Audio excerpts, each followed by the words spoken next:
Pemirsa dewasa ini industri yang berkembang di seluruh belahan dunia sudah sangat banyak. Terlebih dengan adanya artificial intelligence atau kecerdasan buatan akan semakin memperbanyak model-model bisnis yang berkembang di masa depan.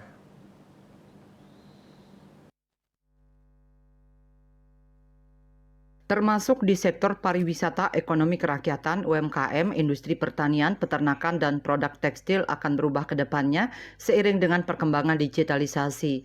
Oleh sebab itu, masyarakat harus cepat menyikapi perubahan sehingga mampu mengikuti perkembangan yang terjadi saat ini. Terbukti ketika pariwisata mulai bangkit, Bali tidak mampu mempersiapkan infrastruktur dengan baik. Alhasil, sering terjadi kemacetan di titik-titik pariwisata. Situasi ini mengakibatkan ketidaknyamanan terhadap wisatawan.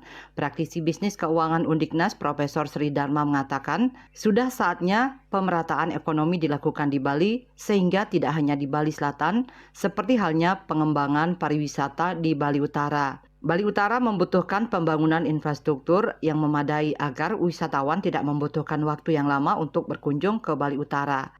Kalau selama ini padatnya di selatan, karena memang orang malas ke utara itu karena waktu. Kalaupun ada shortcut gitu ya. Semua harus infrastruktur, termasuk infrastruktur jalan tol yang dari Manggung ke Limanuk pun belum selesai kan. Ini juga salah satu penyebab orang tidak mau melakukan melihat objek wisata lain selain di Bali Selatan. Nah, distribusinya tidak jalan karena jalannya juga menghabiskan waktu. Mereka cuma 3 hari, tapi 1 hari bahkan bisa 2 hari habisnya di jalan gitu. Ya bagus, tetap bagus ya. Ekonomi kita akan tetap tumbuh di atas 6%.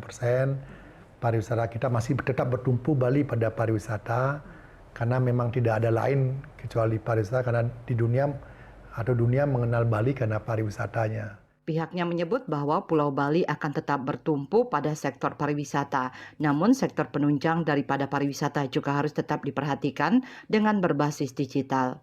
Andika, Bali TV.